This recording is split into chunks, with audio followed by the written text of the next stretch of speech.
It's finding that first person and it's saying like, what do you think about your work?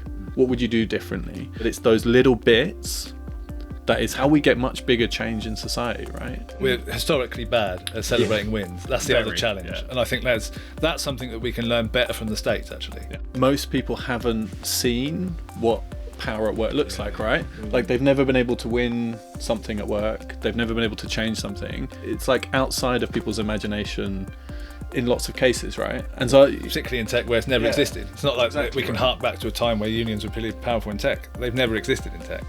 Hi, I'm Ben Smoke, and welcome to the second part in the Troublemaking series, a series from Verso based on Troublemaking, a book by Jamie Woodcock and Lydia Hughes. In this series, we are talking to some of the people in the book, looking at some of the examples in it to figure out why you should unionise and how you can do it. Today, I'm joined by John Chadfield from the United Tech and Allied Workers Union. Hello. And Jamie Woodcock, who wrote the book. Let's start by talking about the United Tech and Allied Workers Union. What is it? So we're a national branch of the Communication Workers Union, and we organise in the tech sector. So we set up in about 2020, so about 2.5 years ago, and we're all tech workers who decided that the industry didn't have a union, so we were like, okay, we formed from another group and decided we wanted our own one, and here we are 2.5 years later, going strong.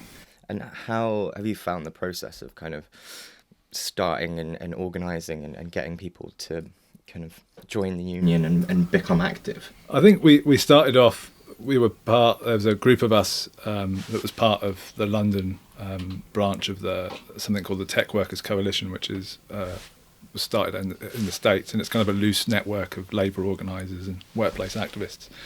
And we got kind of some way into that for a year, and it became very obvious by the people that turned up to our in real life meetings before lockdown that they actually just wanted a union. So we set up a little working group, and we looked at the cost of setting up our own union and realised that we weren't millionaires. And then we started to say, okay, well, actually, this is going to be a massive growth sector for unions. But a conservative estimate, there's like 1 million tech workers in the UK. And we started to talk to different unions about the idea of how we could join them, be a part of their efforts, how they support us, what our vision was. And it very quickly became apparent after a few conversations with the Communication Workers Union, particularly Dave Ward, the General Secretary, that they got what we wanted to do. They realised that we needed kind of a national footprint and some autonomy, and we had a very clear idea of what we wanted to do. And frankly, they took a punt on us, and it went very well. And can you talk me through some of the kind of struggles that you're engaged with now or have been over the course of the union? I think the biggest thing to remember for us is that we're dealing with a sector that blew up just as Thatcher was busy trying to crush unions in the 80s. So as unions were fighting for their lives, the tech sector blew up, and the two kind of passed each other like ships in the night. Mm-hmm. And that's sounds like a bad thing, but in many ways it's actually a good thing. It means that the sector is like a greenfield site for workplace organising. So when I have conversations with people, there are far fewer conversations which is, oh, we don't need unions, I don't see the point, blah, blah, blah. Like, most people are receptive to it. So really our biggest challenge over the last 2.5 years is really setting up, raising our profile and letting people know that there is a union for the tech sector that's led by tech workers, and that's been the main thing. And therefore we've attracted workplace organisers that have started organising in their workplaces, got to that difficult first 10, and then come to us and said, hey, we need your help, give us rep training, give us organiser training, help us with voluntary recognition agreements and stuff like that. So yeah, we're underway with a bunch of that kind of stuff, and I think in the next 2 or 3 months there's a race between 2 or 3 different workplaces to which will be our first proper recognised workplace with a recognition agreement and everything. So that'd be a huge celebration for us. And so you kind of mentioned Thatcher's crackdown on the unions, and obviously that's something that's not stopped since then. No, yeah, if anything, it's really everyone else has really taken that and run with it, and it's become increasingly difficult. And we see even now with the minimum services bill, which obviously doesn't affect tech workers majoritively, but the vibes are still there. Yeah, it's a bad vibe situation, is what I'd say. The vibes are off. Yeah. How has it been kind of within the sector and within the people that the conversations that you're talking to, what's the like knowledge of that been, and how has sort of like creating this union and beginning to sort of fertilize this greenfield site, how has that been in terms of being able to spread education about what's happening and being able to inform people about the kind of difficulties of unionizing and organizing in contemporary Britain? Yeah, I mean, it's an interesting question. I think there's kind of two routes that people have found their way to us and organising, and one is the classic, like, let's improve our terms and conditions, and therefore our personal material conditions as workers. But like, actually, one of the strongest avenues to seeing the power of workplace organising in the tech sector has actually been through non-union efforts. It's been through climate justice. It's been through other social justice projects that have held particularly big tech companies to account. So you've got like Microsoft against climate change. That's a group of self-organized Microsoft workers who want to make sure that their company are held to account on those kind of things. Amazon had the same thing. Google had the same thing. You've got No Tech for Apartheid, which is a Google group making sure that none of their work goes to enforcing an apartheid state in Palestine. So, like, they saw the success of those projects, and we've got a lot of organisers that come from that background, and we're like, oh, wait a second, actually, it turns out the only two things that particularly big tech companies and a lot of modern sort of progressively veiled companies pay attention to is bad PR, classic, and worker activism. And so we've kind of brought them from those angles. So that the kind of the Thatcher argument, well, it's completely true, because the industry has grown enormously during that time. The kind of the Red Scare propaganda, the anti-union propaganda, hasn't really affected. Also, I mean, there's some classic companies I won't name that are famous for union busting, but like, we all know which. Yeah, exactly. But like, there's some Rhymes famous. with. There's some famous ones that are like up for union busting, and a lot of the big tech companies, hire Pinkertons, right, and union busters. So that's there. I'm not saying that's not there, but for the majority of the sector, there are conversations you can go and have. Like, I've been to tech conferences where workers are away from their employers, and they're happy to talk about these kind of things with unions, and the bread and butter stuff that all unions have. It's like harassment at work, bullying, like gender discrimination in pay, in workplace conditions, that kind of stuff. Like, they're all there in the tech sector. And I think the challenge for us is not like a theological one. It's more like, you've got to and the recent bout of layoffs have really laid bare the kind of avaricious capitalist face of these companies. It's like, you've got to stop believing the narrative that you're in this big family and that tech is this like bubble of like, hey, it's work, but it's not really work, and don't worry about it. And oh yeah, gender discrimination, don't worry about it. And don't worry about what we do with these profits, blah, blah, blah. Like, they've started to realise that these are really, brutal companies. And I think some of the people that really bought into that are the ones that are most surprised when they're being escorted out of a building with a bag full of their stuff by security at zero notice. Like, these companies are just companies. Their interests are not the same as yours. And like, helping them identify as workers, but that's a whole different thing, which you talk about in your book through things like workplace inquiries, workers' inquiries, that kind of stuff. I wanted to bring you and Jamie on that because on the kind of family aspect of it, because I find it quite funny. Like, I've got quite a few friends who work in tech, and we always used to go down on Friday and rinse the free beer and get like inappropriately drunk in their workplace, which was fun. But it sort of, I think, speaks to a kind of wider climate within a lot of these companies. It's sort of like, hey, it's all pally, and Google especially. I think they've got that big, like, what's it called? Lie down skyscraper. That's not what I mean, is it? You know what I mean? The big long thing up in King's Cross, and they've got sort of like places for people to sleep and people to eat and stuff, and it's sort of like, you don't ever have to go home. We're all one family. And I think in the book you talk about Kickstarter and what happened there. I wonder if you can sort of talk us through that and how it kind of lays to waste this idea that everyone's all chummy and you don't need unions. Yeah, I guess the first thing to say is the worst example of this that I've ever heard is a games company that called the staff. They said it was a fampany, like a family company. And you just think, like, at that point it's like almost become farce, right? Where you're just like, the whole thing is about trying to say to them, everyone has the same interests, and there's enough money, particularly in tech and in the games industry, that you can do things like have, you know, a canteen with food for people in the morning, a hairdresser on the campus, and this sort of stuff. And ultimately, it's about trying to get people to work really hard, right? Of saying, like, you know, you stay longer hours, we'll buy you a delivery, we'll get you a cab home, and so on. But I mean, I think what's been really exciting about the tech worker stuff is seeing how quickly some of that falls apart, because people don't all share the same interest with the company, right? And I think, you know, John's example of the layoffs is, yeah, when the chips are down, you're not a family anymore, right? Like, you're first out the door, you're going out with a bag of stuff. And I think, you know, I've been following what you've been doing with tech workers from the beginning. And I think it's been like a really exciting kind of practical example of what building a union from scratch looks like. And I think we saw that too at Kickstarter. You know, a company that people are very invested in who work there, right? Like, Kickstarter isn't just a tech company, it's also a place where radical zines can get funding, or projects can get funded elsewhere. Yeah.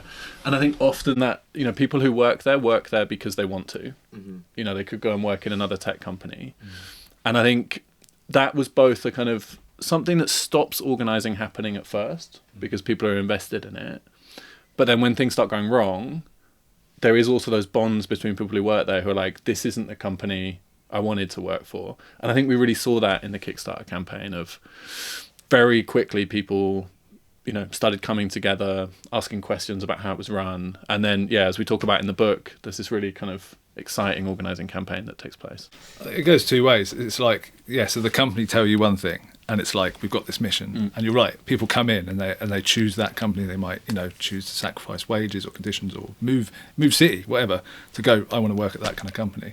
And then when things start to change, sometimes when it goes public or it becomes like a different stage of startup and things start to go a bit wrong, yeah, they come together because they want to capture some of that stuff at the start, and they know it can work. So, you know, we've got the same thing happening here with Monzo, right? Like, Monzo is a challenger bank, and they started, you know, their company and how they employed people and how they worked internally on a very different footing than the classic legacy banks. And something started to change, and a great number of Monzo workers came together, organised their own workplace committee, and then came to us, and then it snowballed. Now we've got hundreds of Monzo workers organising at Monzo, and, like, you know, it's going really well, and dialogue needs to start happening between us and the company, because that's, you know, a classic example of, like, okay, we respect this culture, we really like it, we like working here, we want to make sure it's protected, as well as, you know, making sure that we are a living wage employer and everything else is fair and equal, and you know, the company holds up its end of the bargain, and we'll give you the, you know, essentially like any exchange of, like, labour, the best years of our lives, you hold up your end of the bargain. And so it's similar to Kickstarter. But obviously Kickstarter, like, we were definitely inspired by Kickstarter and a lot of the code CWA stuff that's happening in the States.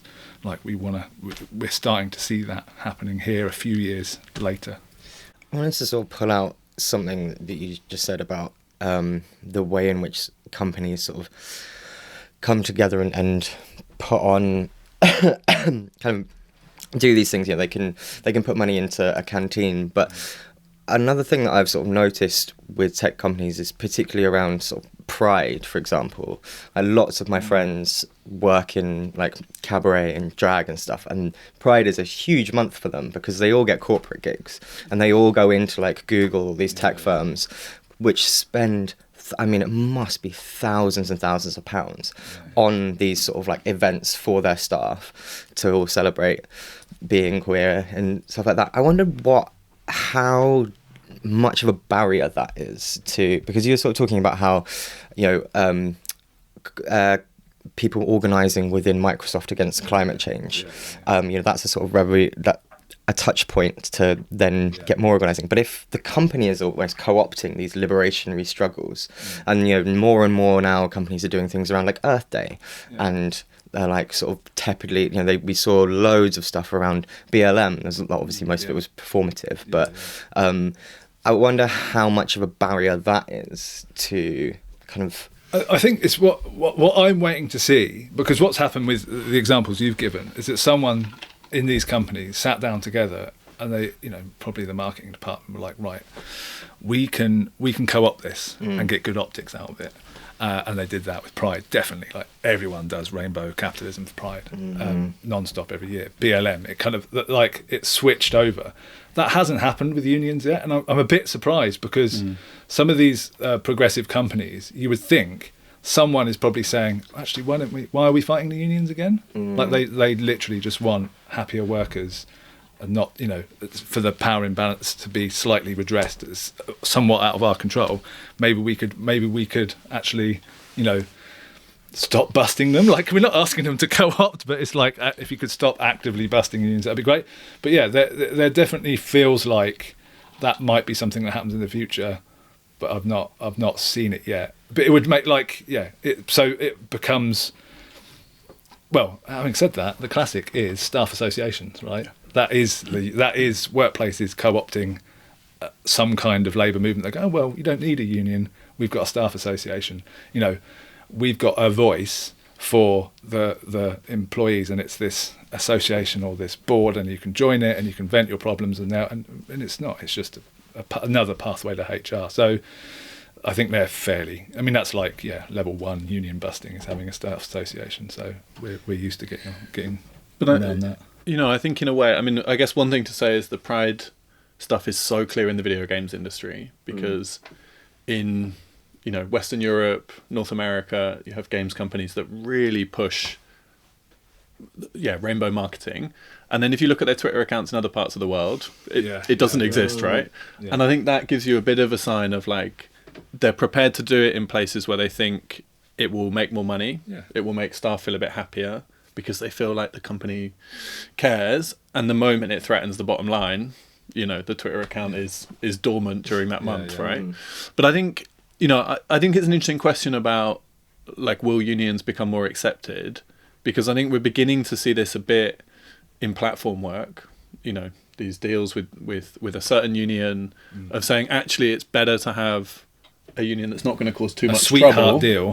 Yeah. And this is an old story in the union movement, right? Of like, just having a union doesn't necessarily mean you have more power, right? And I think that's what it comes down to is in the tech industry, there's a lot of these people who run these companies, the Elon Musks of this world, who are not going to give up even an ounce of power. No. And so the idea of, there's still a kind of loggerhead with a lot of these tech companies. There's right? tension. I mean, you talk about this and you'll mention them in your book, is what happened in Brazil. Because the way the law works in Brazil is obviously like companies as a legislated union, and you're forced to have dues go that way.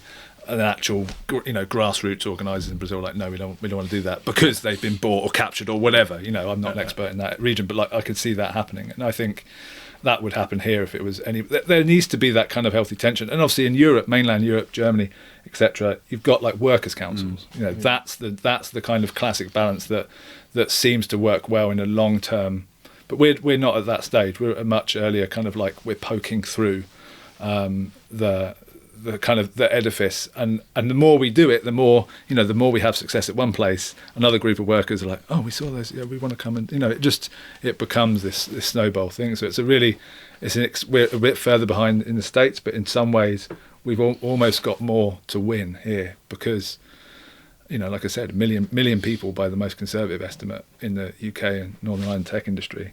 And what's the union density? 1%, less than 1%. Like, it's huge. There's all to play for.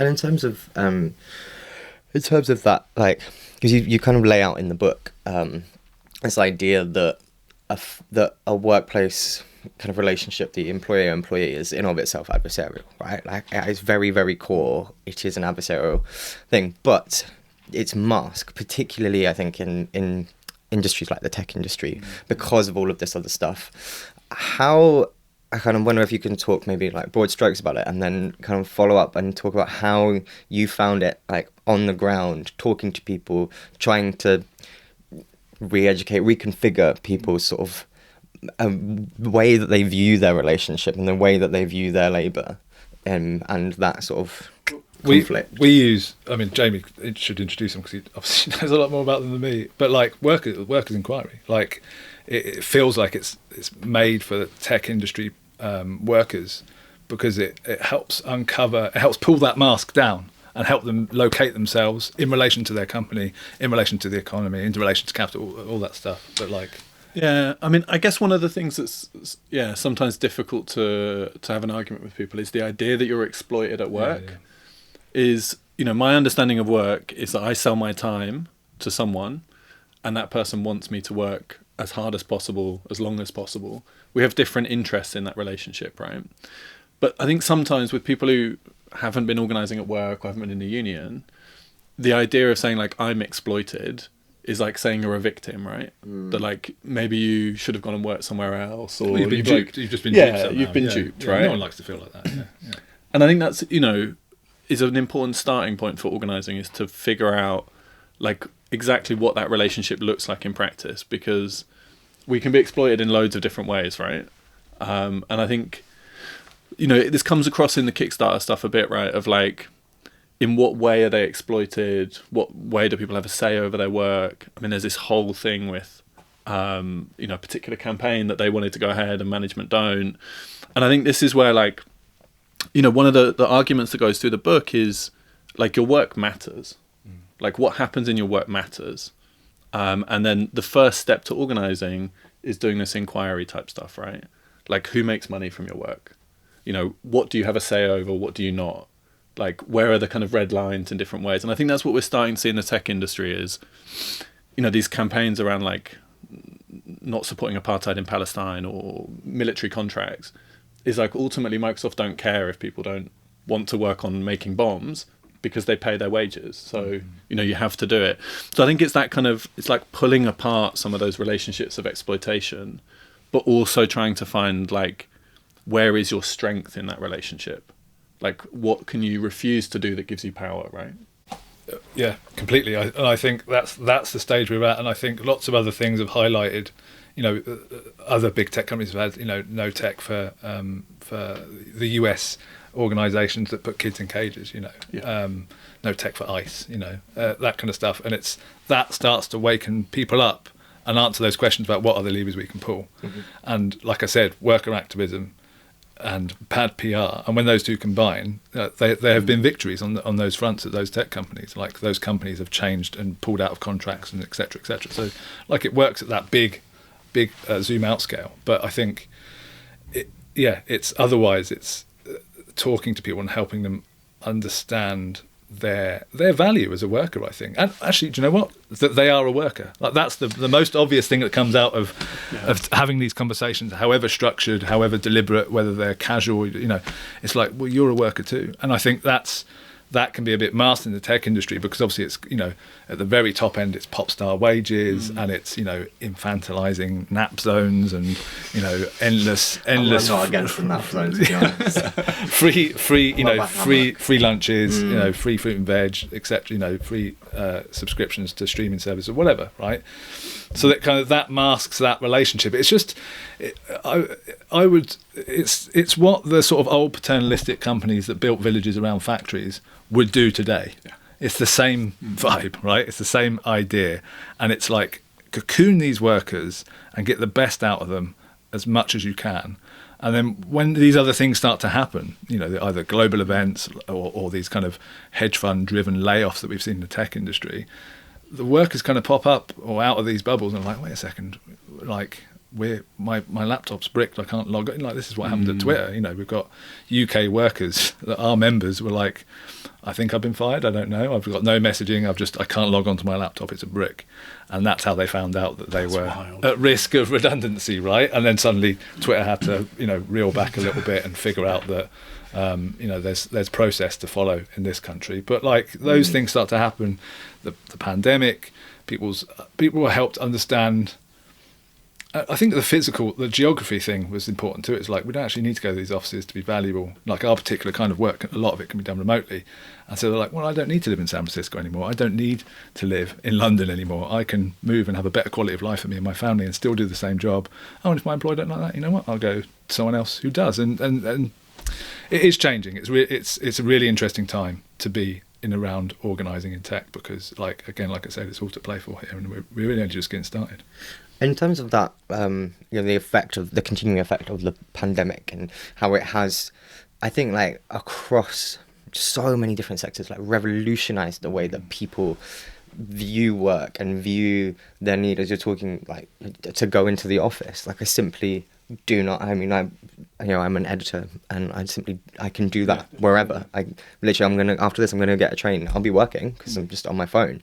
But I wonder how, obviously that's a huge, like, opportunity for organisers, but it also, I wonder if there's like a downside to it, in that it nebulizes people even more. And I wonder how you found that challenge. Yeah, I mean, it's interesting. So when we started in 2020 in the midst of lockdown, so we had no other option. We had to organise remote first, and from that constraint, we learnt a lot of stuff, and it's actually been a strength for us, because I think one of the frustrations of talking to tech workers and organising tech workers is, before the pandemic, like, again, a lot of these campuses we're talking about, they're on private property. You can't even do the old-fashioned, like, factory gates kind of stuff, because, you know, it's private property. Like, the security guards would just escort you off and whatever, you know. So it's like you can't do that kind of stuff. So it's I would say it's been more of a help rather than a hindrance, that people are now doing more things remotely. Tech workers are used to doing, like, even before the pandemic, they were the kind of, you know, we were ahead of doing stuff remotely more than a lot of other industries. So we were ready for it. And I think it's, in many ways, it's heightened the importance of things like social media to get our message out, and the media, full stop, to reach, you know. But we understand more than, I guess, other unions in the past, like, the information flows that our tech workers live in, and we've become part of those. And, you know, and that's how we've managed to, you know, massively mushroom our recruitment over remote working times. Yeah, I mean, I think if you're already used to doing things online, it's much easier to, right? Yeah. I mean, I guess for me, one of the worries is, in lots of other sectors, like, the way I used to organise at work is to go and knock on people's doors, have coffees with people, have meetings together. And, you know, I don't want to do another branch meeting on Zoom, because, you know, I never want to go on Zoom again. Yeah, I mean, full stop, right? It would be nice not to. But I do think there's a bit of it's like a double-edged sword, right? That loads and loads of people wanted, you know, the flexibility to work from somewhere else, to do these things. But it comes with, like, a weakening of some of those workplace relationships. And I think, you know, it's also a question of power, right? That I was reading in the paper this morning that banks in central London are going to make people come back for 2 days a week. They don't need to, but it's about power, right? It's about saying, actually, you work for us. Well, so, you know, massive properties. These huge empty offices they're paying to for. Flex that power, that's right. But I do wonder, like, whether there's going to be a wave of new disputes around this. That, you know, we're seeing it already. Yeah. You know, I've been working from home for since the beginning of the pandemic, and now suddenly during, like, we've had cases, you know, that we've won, where workers have been employed during the pandemic on remote contracts, and then suddenly these companies are realising they've got, you know, property that's empty, and they want to flex a bit of power, and we rightly, you know, win the case and say, actually, you know, you employed XYZ to work remotely, and they're going to stay doing that way. And the other thing I would say is, as well, is that tech companies in particular, following after Apple, who famously, like, silo their engineering teams, you know, for, like, productivity reasons, and, like, keep secret and all that kind of stuff. But, like, other tech companies, you know, they copy that kind of thing. But actually, it's kind of undone itself, because workers don't actually like working like this. They you know, we're humans, we're social people. Like, you know, we're relational. We like meeting and working with people. And I think it's going to be very hard for any employer, not just in tech industry, to go back to mandated, like, you're in the office 5 days a week. And I mean, I'm never going to do that ever. Yeah, exactly. Like, I mean, I simply never did it before. I just sort of saunter in, and I'm like, good morning. It's like, 3 p.m. But I think, you know, that kind of stuff's unlocking. The 4-day week is having, you know, bigger impact than ever before. Like that campaign is a great campaign. And I think really times are changing, and I think these kind of things, like these employers, like, it's like the death throes of an old way of doing things. But I also think it comes back to that question of power, right? And I think, you know, I've had lots of conversations with people where they've said, I had a logical argument with my employer. I don't need to be there. They save money by me being at home. And employers don't care about a logical. No. Like, you know, you can make the case, but if they want, Yeah. you know, if they want you in, you have to be in, Yeah, right? yeah. And I think for a lot of people, it's a bit of a wake up call, right? Of like, you know, A if real you are in- relationship. yeah. They want me to do as I'm told. Yeah. They can dress it up as much as you like, and you Yeah. can give me as many pool tables as you like. Yeah. But ultimately, you want me to do what I'm told. But also, like, and I guess there's a bit of a point from earlier. Like, we joke about all this free stuff in tech, right? It's not free. It's not free. Yeah. Like, not it's free. because so much money Yeah, is yeah. being made that a little tiny sliver of it comes off to make you, you know, play pool at lunchtime or have a haircut. yeah. But it's because they're exploiting everyone, right? Like, it's not a gift, right? I wonder, because we talked in the last episode, we talked about kind of workplace organising, and it was very much around the unionising of cleaning staff, of security staff, bringing them in these huge institutions. And we were talking about the importance of kind of cross-sector, cross-salary, cross-position, solidarity.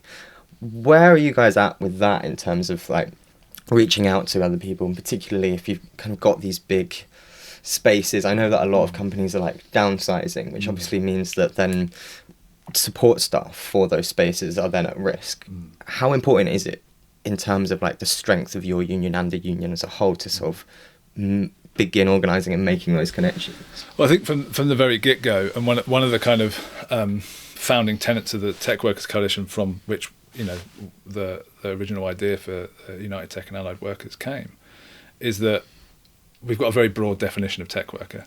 Anyone whose, you know, labour goes into the profits of a tech company is a tech worker. So whether you're a software developer, a product manager, a UX designer, or you work security, your janitorial staff, you know, your catering, any support role, like, you're a tech worker too. And I think from the very start we've had that ethos. So we've got a real mixture across, you know, a very diverse industry. So yes, we've got the classic, you know, software developers and stuff like that as well, but we've also got, you know, call center workers, people that work, you know, those kind of jobs that don't have the labour market leverage because of scarcity of some of the more technical roles, but enormously skilled jobs, and they're heavily exploited. So actually a lot of our work goes into that area, especially the workplace organising. Like, it's organising groups of workers that work in big teams, whether it's customer service or something like that. Like, they work for a tech company, they're tech workers. So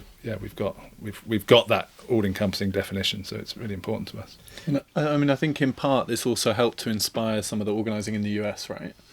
Yeah, Some of the early Facebook stuff was organising like solidarity between conventional tech workers, and I think your definition is the correct one, right? But often we think of this as people writing code, the higher end, higher paid. Yeah, they try and separate the kind of the white collar and blue collar. You know, I dislike those terms for lots of different reasons, and I think they're really, to be avoided in the tech industry. Like, before lockdown here, you know, we just as UTAL was starting and as part of the London Tech Workers Coalition, like, we did a little bit of work with the Cleaners and Allied Independent Workers Union when they were having disputes at Facebook. They had cleaners that were union reps that were being targeted for being in a union, right?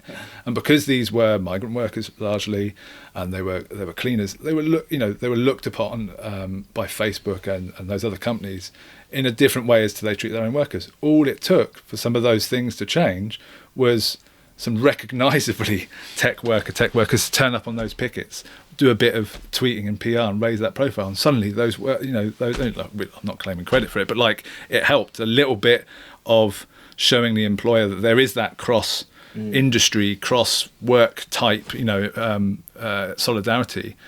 You know, really showed the employers that they couldn't get away with this kind of stuff. We had similar stuff, same group with WeWork and those kind of people as well. Like, that's really, really important. It can't be understated how it can't be overstated how important that is to making this all work. And that's an ongoing challenge that we have because some workers are harder to organise than others. And I think this links to the previous episode. I mean, obviously not that I've listened to it yet, but I'm sure that this came up when there you wrote as the well. book, you've got a vague idea. I've got of a vague idea. What happened? Yeah. But I work in a university, and over the last 10 years, the universities have been, it's been a wave of outsourced worker struggles that Maritza and Lydia will have talked about. is there's, I think, a really important learning moment for lots of, and I think you're right, like the white collar, like it's problematic in lots of ways, but academics have learned from cleaners, security guards, the struggles that they've been involved in. And there's been bits of that, as you say, here in London, but you know, in San Francisco at Facebook, you know, there was a big, long struggle of catering workers, of cleaners. And I think, you know, one of the things that, you know, I like so much about what you two have been doing is to build an industrial union, because so many of our unions in Britain today are incredibly sectional, right? You know, I've been on strike, you know, a number of times this year in the universities, and sometimes, you know, you see cleaners going in, security guards going in because they're in a different union, and you think, actually, if we want genuine working class power, like particularly in the university, no one notices if I don't go to work for a week, right? Like, oh God, one lecture didn't happen, like, oh, everything falls apart. But like, if the rooms aren't cleaned, if they're not unlocked, if the IT system doesn't work, like, this is what a kind of structural power looks like. And so of course it makes sense that you organise with, you know, if no one can call into a challenger bank and deal with the problems that are happening, like the whole thing starts shutting down, right? Absolutely. And so I think it's, you know, it's a real lesson for everyone else. Like, you organise with the people at work, right? Whether they're higher paid, lower paid, different kinds of skills. Also, like, that's where power comes from, right? Also, as workers, like, you know, what was unexpected for us is that we're part of the Communication Workers Union, right? And the vast majority, 110,000 members of that are postal workers. Yeah.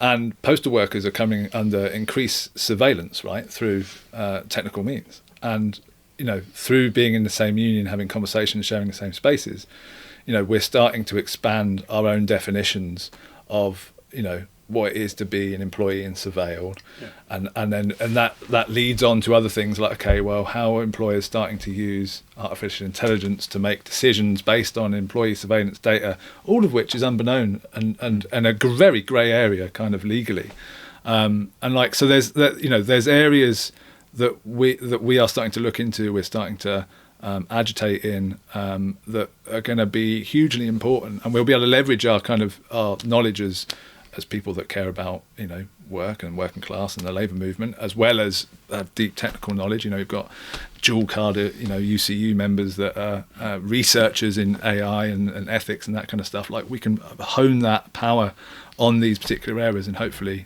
you know, across industries, make a difference. You know, be that source of like, wait, this isn't right, and this is what we should be doing, because it's like I said, it's a grey area, and the government certainly aren't doing it, and the companies aren't going to reform themselves. And all these tools are made by someone, right? Yeah, exactly. Like, every dodgy bit of IT I use at work, like, someone made it. Yeah, right? Like some of the companies that, you know, your unions are organising in, you know, they have very shady software made by someone that will do things that shouldn't be done, and like, yeah, it's lifting the covers on that kind of stuff as well. I think that's the other thing we can do as tech workers outside of the organising, is like, yeah, we know how that works. You know, we know what AI is and what it isn't. You know, there's a lot of hype. You know, do worry about this, don't worry about this. Yeah. For people watching this, maybe that are in the tech industry, in that broadest possible sense, how do they start having those conversations? Because I think lots of people kind of have this idea of like, yeah, unions are sick. Like, yeah, I agree. Yeah, we should be organising. But then when it actually comes to it, it's sort of like, you know, even sort of like understanding how it is, you know, how many people you need, like how you even approach a union, what a union is. Like, how do you begin those? That's like, those really basic questions are things that the union movement are still trying to refine now. I think there's, you know, as a wider movement, we all need to look to ourselves and say, okay, this generation coming through, you know, generations coming through, we speak to them in the street, they don't know what a union is. It's not that they're pro or against, they literally don't know what a union is. So it's like, we need to do a piece on, and obviously the last couple of years may have changed that, especially last summer and the ongoing disputes, but like, fundamentally they don't know what it is, they don't know the good it does, the power it can have. So it's actually very basic stuff. But I think the first thing to do, and actually Jamie told me this like 5 years ago, is like, the very first thing you need to do when you're organising in a workplace is find someone else. So it's you find someone else, and then the struggle is getting to 10. And when you've got to 10, you've essentially got like your own workplace committee. Things become a lot easier when you've got other people that have shared your your interests or worries and concerns, and then you organise around one thing. It's like any successful project. You have something to point to and say, look, we didn't like this thing. We got together collectively and we took action, and it changed. And that can be something really small, or if it's something really enormous, you kind of get to those 10, and then you reach out to a union like us and we say, okay, we can help you do X, Y, and Z. But like, it's all there. There's still a lot of education stuff to be done, I think, across all different industries, and we need to be putting some efforts in that. Yeah, and I mean, I think the thing is, like, it's not magic organising at work, right? It is like a series of things about talking to people, figuring out who is more, who's annoyed about the fact there's a broken microwave in the kitchen and you can't, the old classic, like, gritty detail stuff. But I think it's also no surprise that people don't know this, right? Like, where would you pick this up from if you're a young person today? Like, there's no classes on how to organise. There's no kind of popular, like, widespread union movement that is reaching out to new people. And I think, this is also what we try and get across in the book, is like, none of us have the answers to what it looks like. Like, if we knew, we'd have unionised whole sectors, like, in a flash, right? And so I think part of it is, like, the union movement needs to try and meet people where they are. And this is what I think is so great about what Utah have done. It's part of CWU. It has those histories and strengths and the structures. But it's also figuring out, like, what is a union of tech workers? Like, what does it actually do? What does it look like? And so part of this is, we just need to experiment, right? And if you're watching and you're thinking you want to organise at work, you want to be in a union, it's like, it's finding that first person and it's saying, like, what do you think about your work? What do you not like? What do you like? What would you do differently? And it's realising that it's those little bits that is how we get much bigger change in society, right? Is like, if we want to change the world and we can't change our own workplace, like, we're never going to get there, right? And so part of it is, like, have those conversations. Some people will be like, I'm not interested. Yeah, so go back to them next week and talk to them again. It's beginning with those very, very small steps and testing things out, right? I think that I've learned a lot from people that have joined our union. They're already organising their workplace at the early stages. And I had a really good conversation with someone recently, and there were a lot of people's workplaces, like, all communications are replaced by Slack or Teams, right? Mostly Slack in the tech industry, right? And there's loads of problems with that. But one of the really interesting things that I learned from this workplace organiser, who was completely no union background at all, just had a good idea. She said, I've been posting, like, pro-union, like a Mick Lynch clip from TikTok. Of course, right. into the sort of... Our Lord and Saviour. Yeah, exactly. Into like, a channel, the sort of fun channel on... or off-topic channel on Slack, and I've been looking at who leaves, like, an emoji reaction, and then I reach out to them, and guess what? They're all interested, and then suddenly you've got 10, you've got 20, and then you've got your core, and then you can talk about the real stuff, which is like, okay, what are we all getting paid? Are we all getting paid the same? Are we is something happening? Are we being deceived, etc.? Like, all that comes out. So that's just one little hack. So yeah, if you've got Slack, post videos of Mick Lynch. Post videos of Mick Lynch, see who likes it. Mick Lynch slaying a journalist somewhere, and see who likes it, and that's your workplace committee. But also that this stuff takes time, right? And it's what I love is those little steps where that person is just testing the water. It's like, then over the next few weeks you reach out to people, you have a coffee. It's like, this is the, like, molecular organising, right? Like, the little steps that you need to take. You've got to care. That's the thing as well. And I think it goes back to your question of, like, what's difficult about organising remote. That is harder remote, because it's, when you meet someone at the water cooler or the old kitchen with the broken microwave, like, you bond over those things, you build those connections, you care about that other person. It is, like, that's the core of organising, and everything that we do is, like, we actually care about other people. And if you can't get to that step of me caring about the other person, it's hard to organise with them. And I think there's finding interesting routes into that, is a very human problem, and one that needs to be quite experimental. I guess it's also, it's when you're talking about, like, the molecular, kind of almost glacial at points, kind of process of organising, when you're speaking to someone, and if they're dismissive to begin with, you can read into that dismissal in 100 different ways. If you're in front of a person and you can see the way that their face is changing, etc. If they simply say no on Slack, it's much more difficult to get some nuance. But I guess there's also sort of merit in it regardless, because if that person is not interested right this second, come a month's time, 6 months time, and that broken microwave actually progresses to, okay, hold on a minute, I'm actually getting fucked over in my end of year review, or I've just found out that the person doing my job, the same person, is actually paid 10 grand more on me a year. Then they know that you're the person that you can come back to. But I also think there's something about this of like, most people haven't seen what power at work looks like, right? Like they've never been able to win something at work. They've never been able to change something. Is if you go up to them and go, hey, I've got this idea, we're going to form a union and we're going to transform our work. It's like some people need to see like the wins, those wins first, right? Little ones, because it's like outside of people's imagination in lots of cases, right? And so particularly in tech where it's never existed. It's not like we can hark back to a time where unions were pretty powerful in tech. They've never existed in tech. So it's, there is some like war of the imagination stuff to be done, I think. Well, I guess in terms of, we're kind of joking about posting videos of Mick Lynch, but, that wave of action that we've seen over the last year, but like the wave of action we've seen, like that in of itself, I think, has started so many of these conversations and been like, well, actually they can win. And I guess it's sort of, one thing that I think maybe we haven't done particularly well, and that, like Mick Lynch is probably fucking tired, but like understanding that he was everywhere when the strikes were going on, and like really celebrating that win. I'm not sure whether we actually have done that yet. We're historically bad at celebrating wins. That's the other challenge, and I think that's something that we can learn better from the States. Actually, the union efforts that I've been following closely in tech and outside of tech, like Amazon and stuff like that. Like they are good at celebrating their wins, and that only brings more people to the cause. And we definitely, as a movement, need to get much better at that, because there's so many new members, good publicity left on the table.